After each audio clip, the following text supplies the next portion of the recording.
Hello, Washi! Laundry day na naman! Yay! Anong meron? Mancha ng chocolate, putik, may libag pa! Kaya natin yan! With Pride Washing Machine Detergent, may triple stain-away formula. Tanggal ang makapit, madikit, at malupit na dumit mancha. Kaya easy-easy ang labada. Mula noon hanggang ngayon! All you need is pride. All you need is pride. ACS. Maulan man, no worries na amoy kulong ang damit. Charm, Fab, Con, bangong kumakabloom. Tanggal amoy kulog sa bango ng charm. Kaya gamit ko, Charm Fab Con with Bloom Fresh technology. Kills 99.9% of kulob-causing bacteria.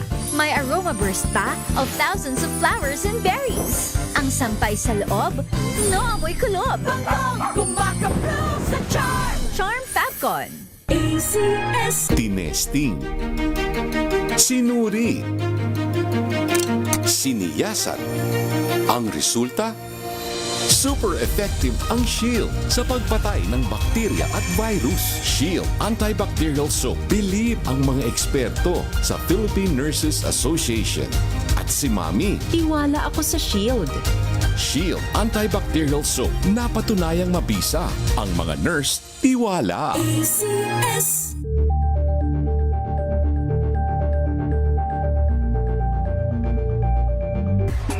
Galalala Fabcon! Galalala Fabcon! Ang bango ng sampayan, tara na magsayawan! Calefabcon, amoy nakaka-joyful.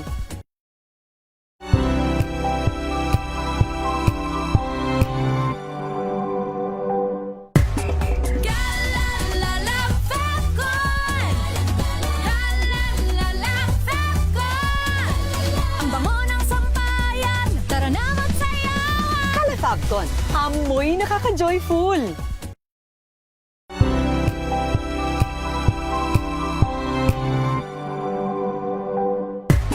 Galalala Fabcon!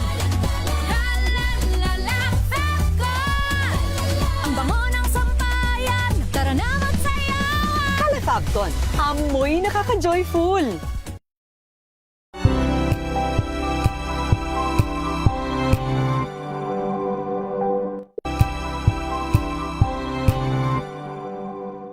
Maagang balitaan, maagang usapan sa mga issue at balita. Kasama si Kuya Angelo Palmones sa Magandang Umaga Pilipinas. Mula Lunes hanggang Biyernes.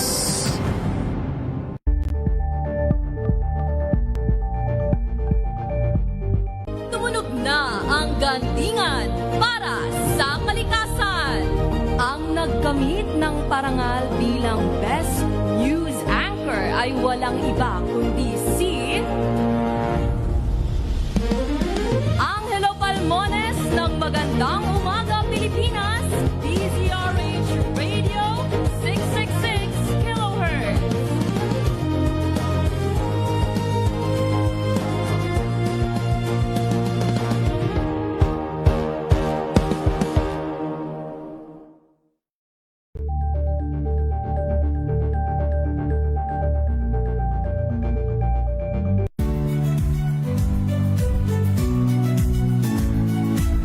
Magandang araw mga kaibigan. Ito po ang inyong balerina ng bayan, si Lisa Makuhay Lizalde na nag-aanyaya sa inyong samahan kami at ang aming mga espesyal na panauhin para sa kalahating oras ng masayang kwentuhan sa aming programang Art to Art, kung saan ang usapang sining at kultura ay para sa lahat. Huwag kaliligtaan, tuwing linggo, alas 3:30 ng hapon, dito lamang sa DZRH Radio, DZRH TV, at via online streaming. Angel po si Angelo Palmones nag-iiwan sa inyo na isang magandang umaga. Maraming salamat. Life goes on! Nine, good morning, Lakay! Good morning, Sister At good morning. Magandang mainit na umaga. Angel po si Angelo Palmones nag-iiwan sa inyo na isang magandang umaga. Maraming Sa salamat. Pilipinas, una sa Pilipino. We've got you covered. From the hottest hits exclusive interviews, kilig to the bones fan meet experience, and hataw performances of your favorite stars. Saturdays, 12 noon, dito lang sa DZRH TV.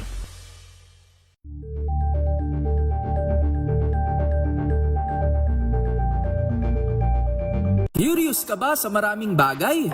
Kami na ang bahala dyan.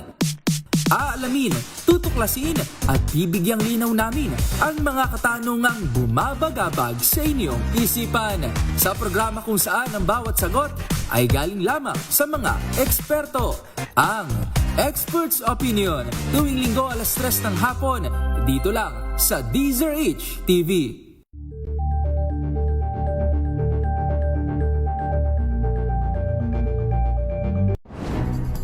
Good vibes ang hanap mo? Dito ka na sa sigurado! Mula sa mga istoryang nagbibigay ng inspirasyon hanggang sa mga kwentong may dalang solusyon. Mga balitang pampagaan ang pakiramdam at pampaganda ng araw. Hindi lang ba sa good news, kundi the better news. Mula Lunes hanggang Biyernes, 1:00 ng tanghali sa DZRH TV.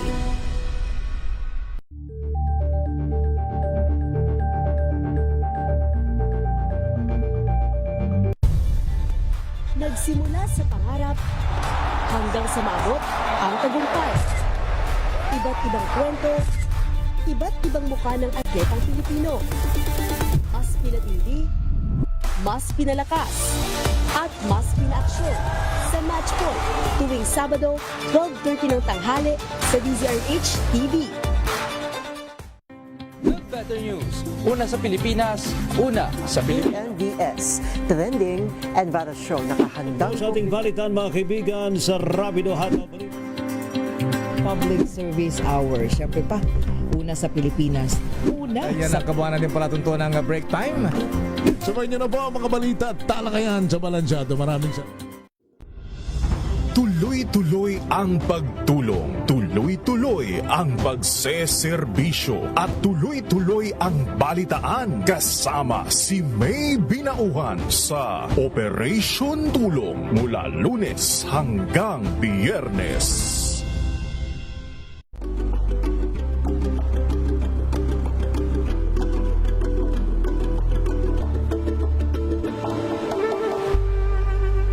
This Saturday on Scene Zone, pag-usapan natin ang longest-running European Film Festival in the country na Cine Europa. Kasama ang European Union Ambassador to the Philippines, His Excellency Massimo Santoro. Mahalaga para sa akin na makita ng pelikula sa Pari po mga lingkod sa pagbabalita. Sina Ray Sibayan At Kisas Habsor, para sa DZRH, una sa Pilipinas. una sa Pilipino. Standby sa ating mga report.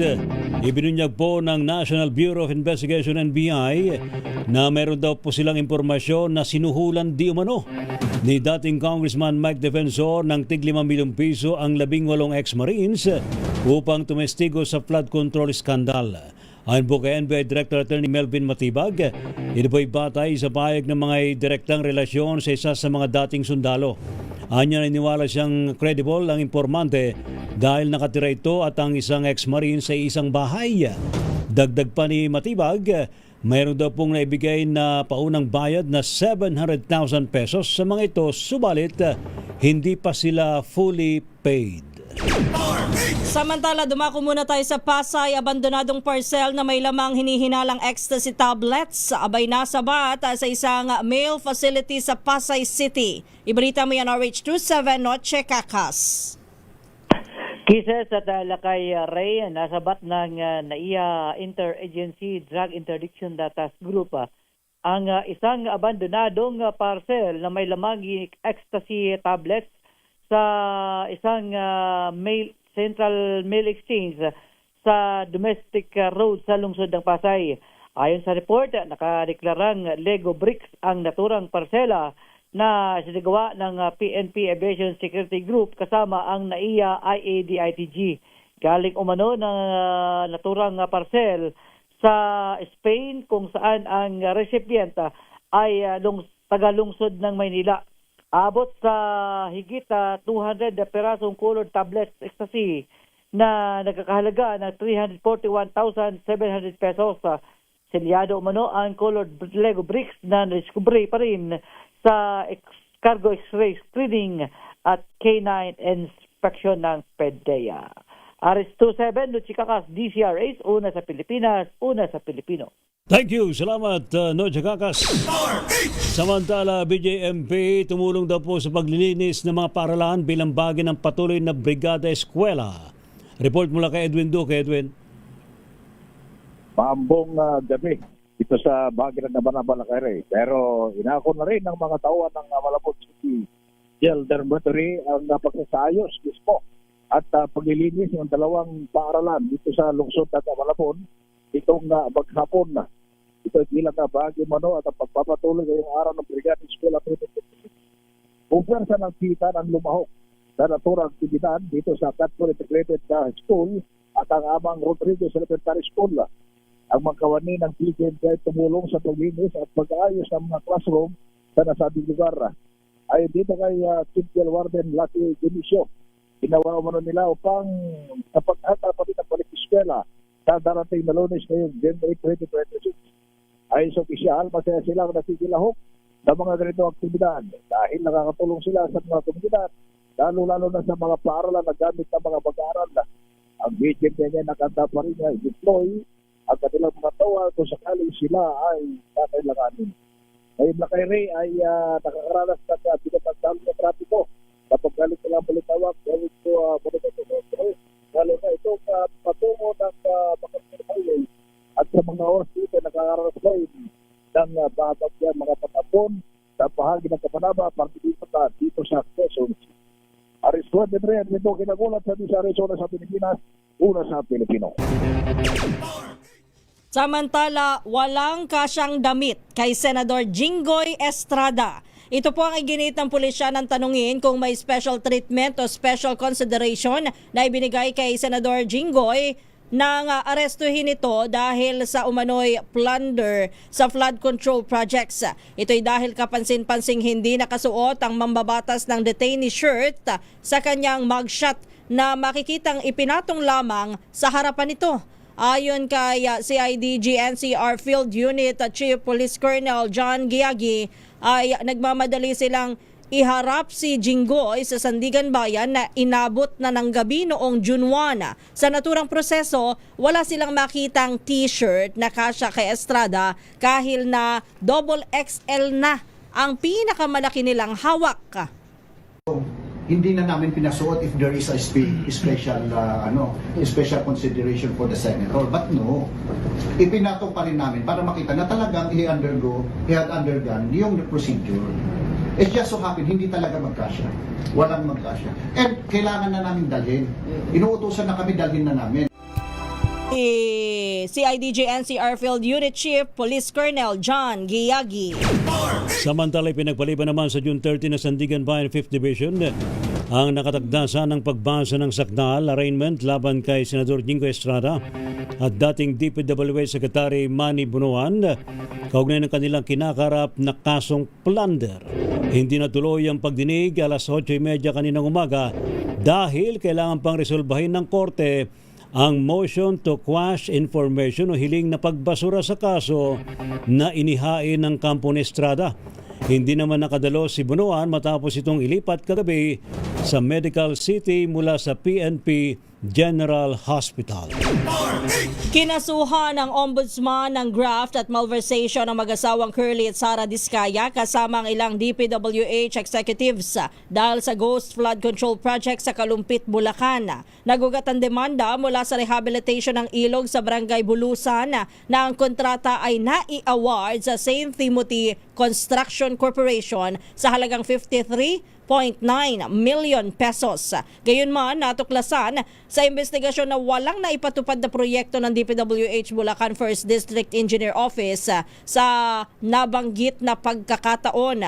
Si Curly Diskaya ay nasa kustodiya ng Senado habang ang kanyang may bahay ay nakakulong sa Cebu dahil sa hiwalay na kasong graft at malversation. Ito ay may kaugnayan sa 96.5 milyon na Ghost Flood Control Project sa Davao Occidental. TNT Tomorrow's News Tonight. Samantala naman magpapatupad ng election gun ban sa BARM simula July 16 hanggang September 29, 2026.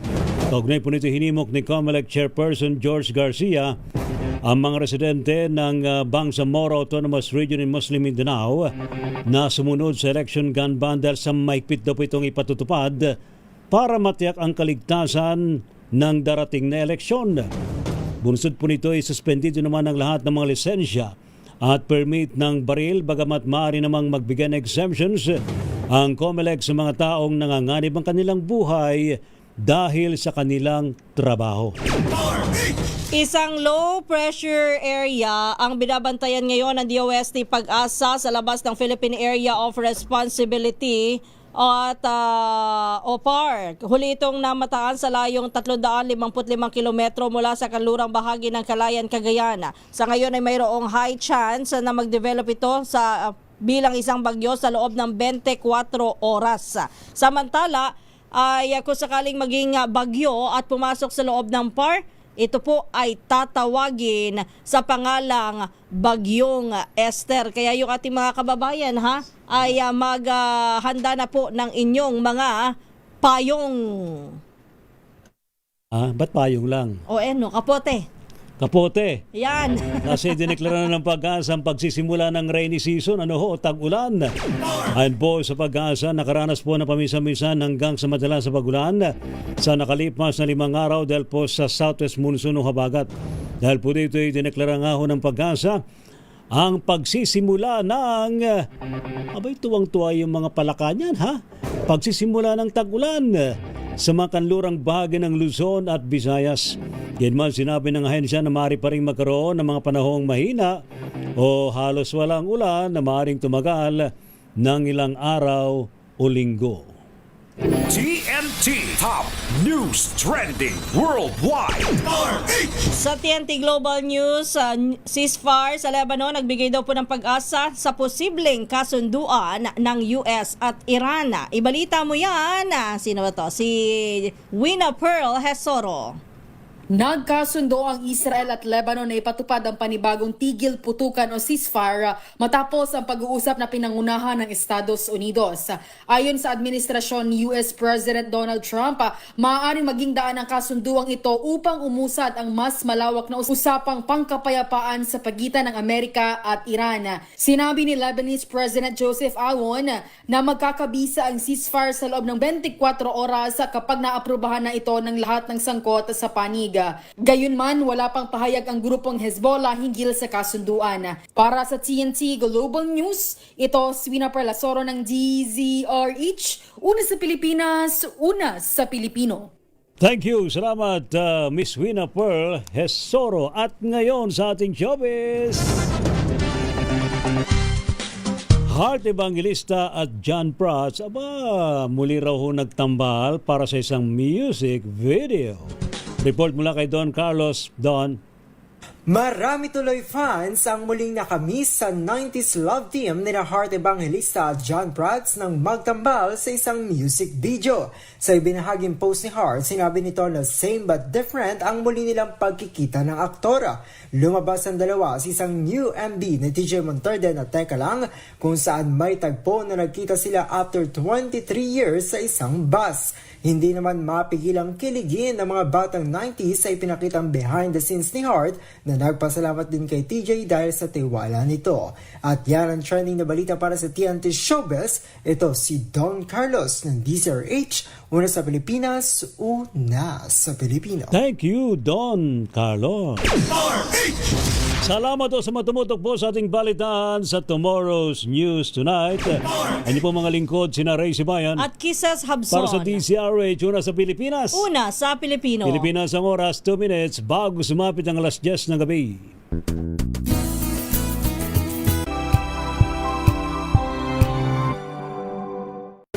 Very much dominated by